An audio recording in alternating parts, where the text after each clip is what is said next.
pass this way but once.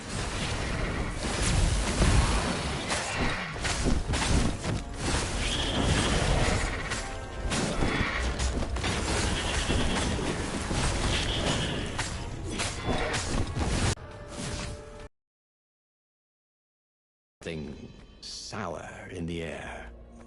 Like the earth had ruptured over something that had been fermenting for a very long time.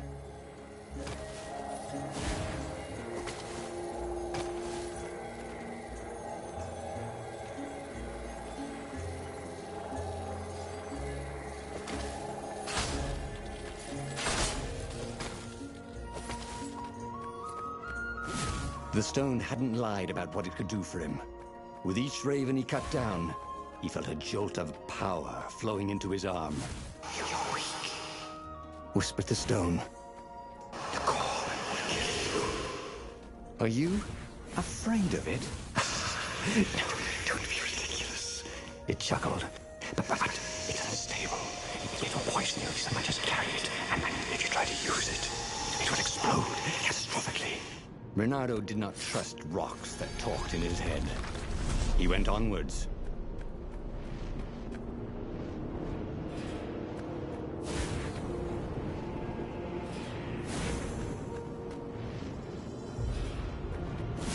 It looked like they'd forgotten to turn off their flamethrower.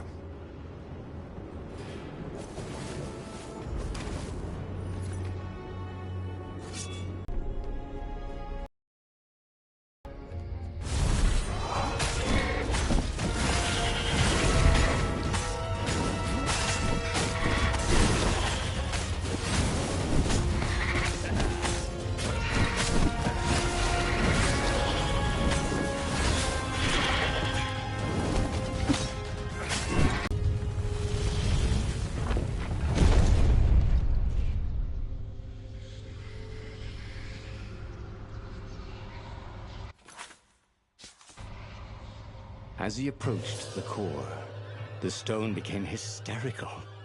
"No, it's too much power. We'll rip a hole in Spencer at time." Dying in anguish. That wasn't his vision, was it? The stone had sent him its darkest fears, hadn't it? He had a sudden impulse to do exactly that. He raised his right fist and plunged it into the core. There was a rush of light. He thought he could hear the stone screaming. And then he passed out. When Ronaldo came to, the core was gone. But the Iblis stone was no longer black, but glowing with a... He had defeated the demonic gem with the power of his mind. He felt invincible. It was time to attack the Imperial outpost on the Nexus. Take the battle to the enemy. But among the huge crystals, there was also an observatory. A wise man would probably ask the scientists exactly what he had first. How wise was he? As the Farfarer...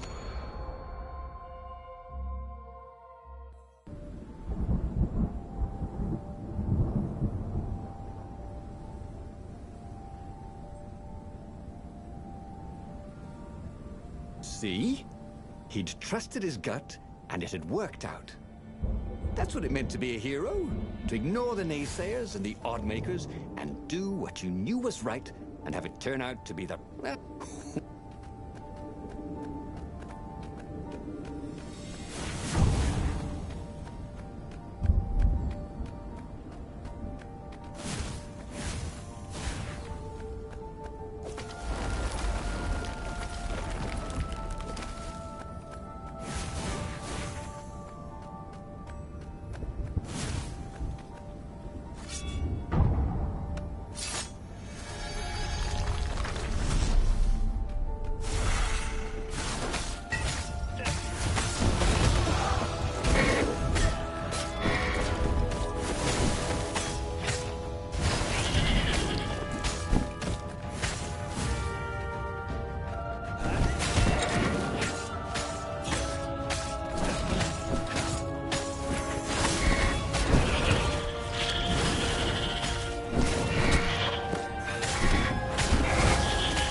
Renato had never felt better in his life.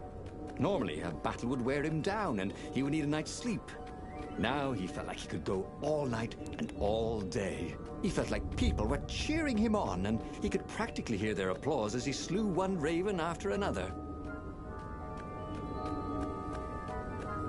Have you ever felt you were just going round in circles? Renato felt like that.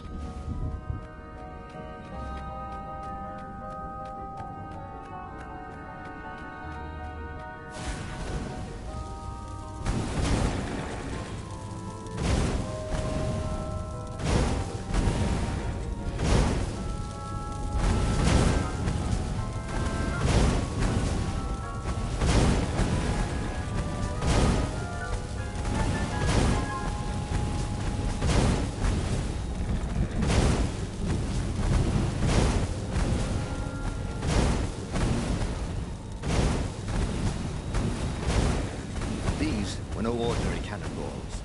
For one thing, ordinary cannonballs were black.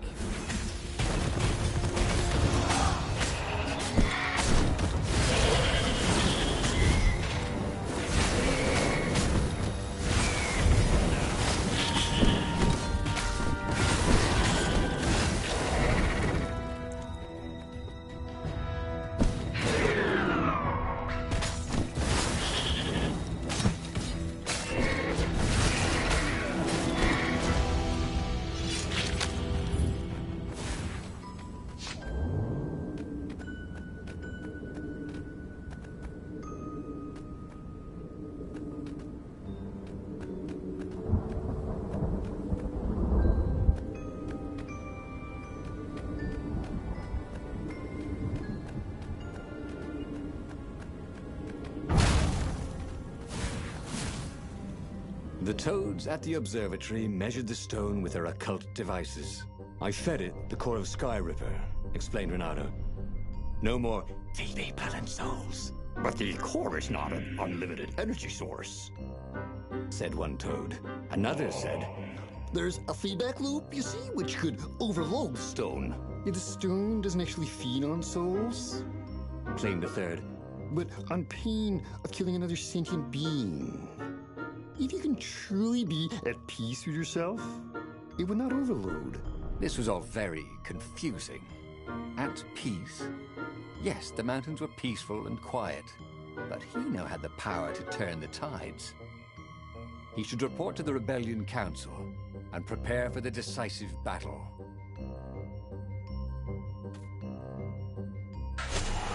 Renato couldn't make sense of anything the toads said, and listening to them argue made him restless. The Iblis Stone had made him a power in his own right. The core had kicked the Iblis Stone out of his head by filling it with more power than it could eat. It was time to meet the leadership of the rebellion. It was time to go to the ruins where they had hidden their secret base.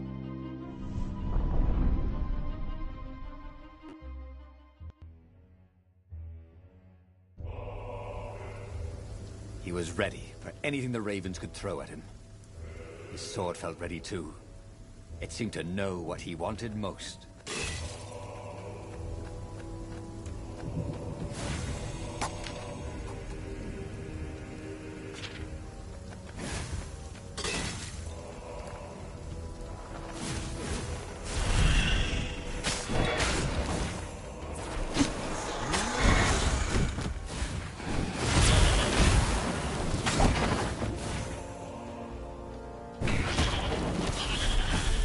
Thought about Hypatia. Oh, she'd been an amazing rabbit. She could talk to him about comics, and talk to her son about history and battles, and talk to scholars about the ancient tomes hidden deep in the vaults of the Library of Ubar. Oh, Renato really missed her.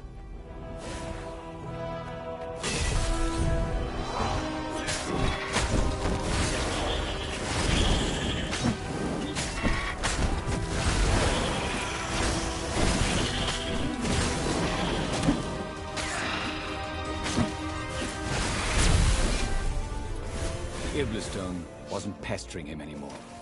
Good. He didn't want to chit-chat, not with anybody. He didn't want to think about Zenobia or Lapino. He just wanted to fight.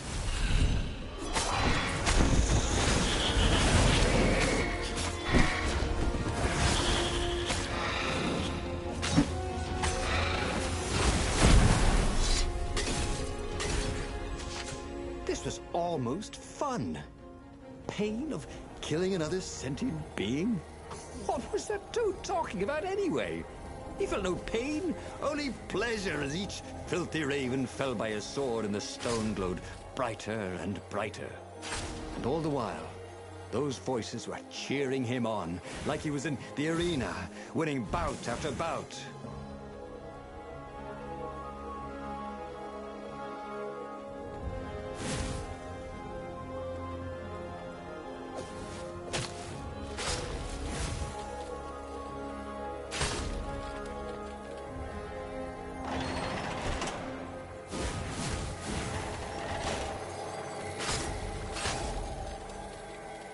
Anyone ever tell you have a lovely eye?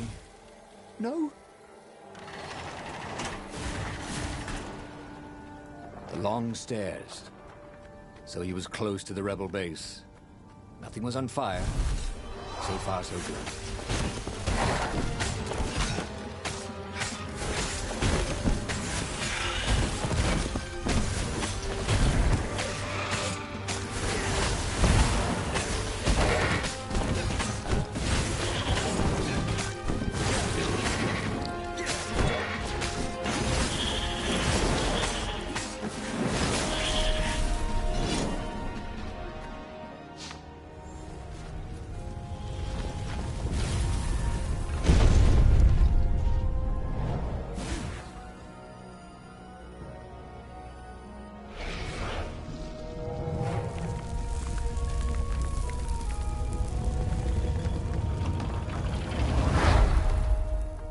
He slew and slew across the ruins and into the labyrinth that hid the secret rebel base. He was surprised not to see any defenders or even any of the council toads. When he reached the council chambers, there were still no toads, only filthy ravens.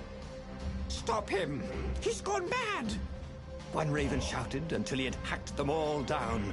There was not a single toad anywhere. No doubt they'd all been taken prisoner. So it was up to him to take revenge upon the Imperial fleet. But where had they taken the council? It couldn't be good that the Empire had not only found the secret rebel base, but killed or captured everyone there. No matter. He was on a roll. He headed full speed towards the Imperial fleet. He would be the fox who took down 100 warships.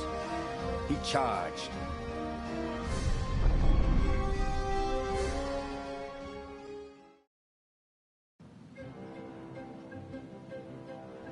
The Imperial fleet was huge and deadly, but he was deadlier. The crowd was cheering him on. He could practically hear it. Reynardo, the hero of the rebellion.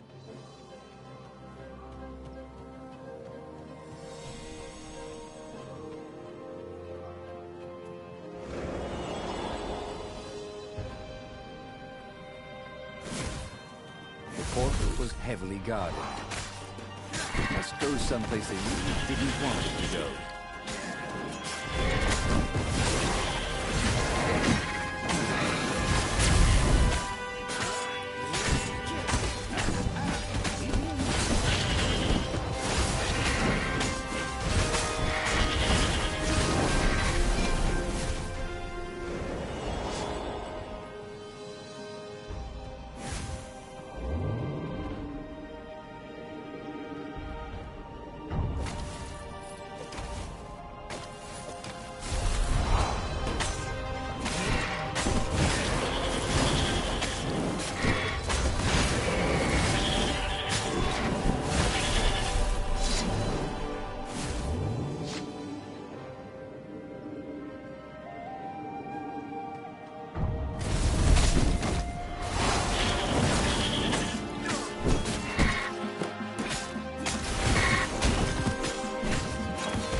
As he slew his way across the fleet, Reynardo thought he could hear a small voice whispering in his ear. "Look at your gauntlets, you idiot!" "Oh, for heaven's sake," he thought. "Can I be alone in my own head? Look at the stone." "I'm busy," he told the voice. "Talk later." "Then it will be too late," cried the voice. "Don't be so bloody thick. Piss off." He told the voice and kept up his slaying.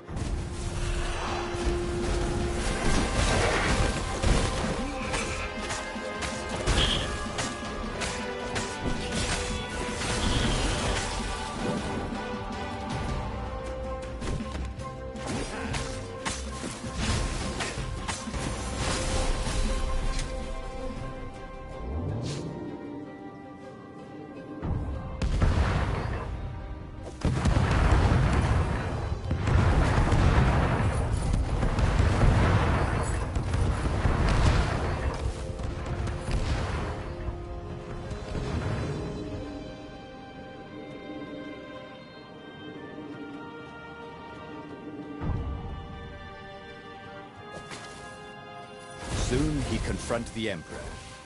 Again. This time, he'd make an end of him.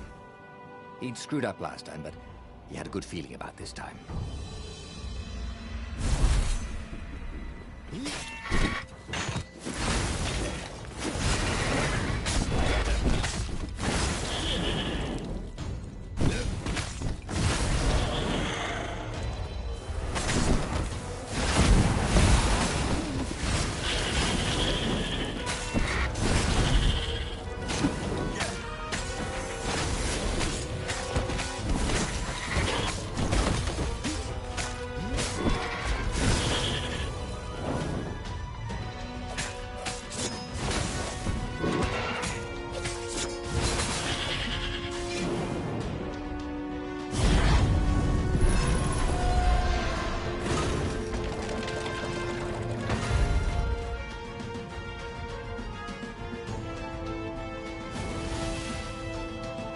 There was the Emperor.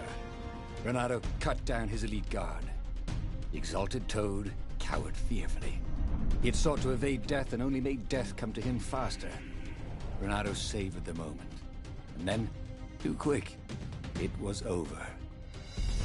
He stood over the dead Emperor.